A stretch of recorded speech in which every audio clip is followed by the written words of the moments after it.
नमस्कार साथियों, स्वागत है आपका इस वीडियो में। जैसे जैसे 2024 का लोकसभा चुनाव नजदीक आता जा रहा है, वैसे ही सभी पार्टियां अपनी तैयारी पूरी करती जा रही हैं।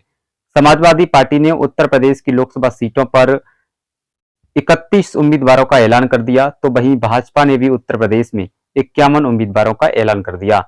लेकिन अभी तक कांग्रेस ने अपनी 17 सीटों पर उम्मीदवार नहीं उतारे हैं।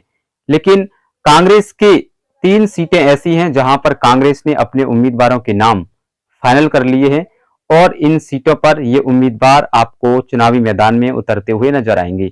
वो कौन सी 3 लोकसभा सीटें हैं उत्तर प्रदेश की जहां पर कांग्रेस ने अपने प्रत्याशियों को तय कर लिया है, आज इस वीडियो में हम आपको उनके बारे में बताने वाले हैं। सबसे पहली सीट अमेठी की बात करें तो अमेठी से कांग्रेस ने अपना प्रत्याशी फाइनल कर लिया है और यहां से जो कांग्रेस है वो राहुल गांधी को चुनावी मैदान में उतारेगी।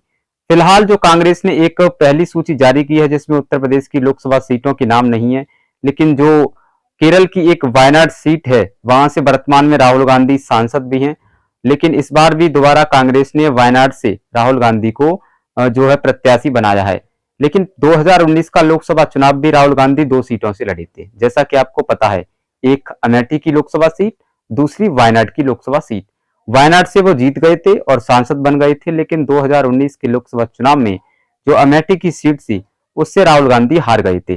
भाजपा की स्मृति ईरानी ने उनको इस सीट पर हराया था, जबकि राहुल गांधी लगातार 2004 से यहां पर जीतते आ रहे थे।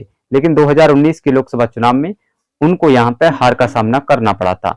लेकिन इस बार कुछ माहौल अलग है, क्योंकि 2019 में पहले कांग्रेस अकेले चुनाव लड़ी थी, लेकिन इस बार वो गठबंधन में है और समाजवादी पार्टी के गठबंधन में है।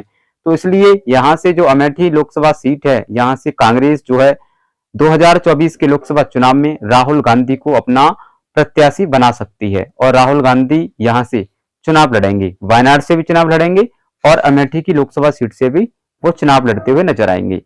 तो वहीं साथियों, अगर दूसरी सीट रायबरेली सीट की बात करें तो रायबरेली सीट पर भी कांग्रेस ने अपना प्रत्याशी फाइनल कर लिया है।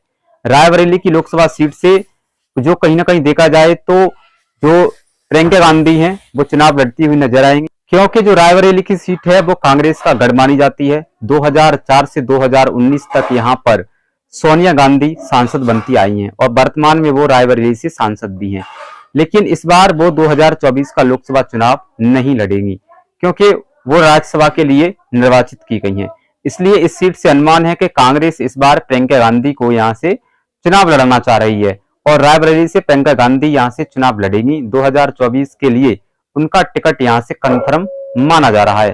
तो वहीं साथियों, कांग्रेस के तीसरे उम्मीदवार की बात करें तो तीसरे उम्मीदवार के तौर पर राज बब्बर का नाम निकलकर सामने आ रहा है कि राज बब्बर को जो कांग्रेस पार्टी है वो आगरा की एक लोकसभा सीट है फतेहपुर सीकरी, यहां से अपना उम्मीदवार बना रही है और फतेहपुर सीकरी से राज बब्बर पहले भी सांसद रह चुके हैं। इसलिए जो राज बब्बर का क्रेज है वो कहीं ना कहीं एक सेलिब्रिटी के रूप में जाना जाता है।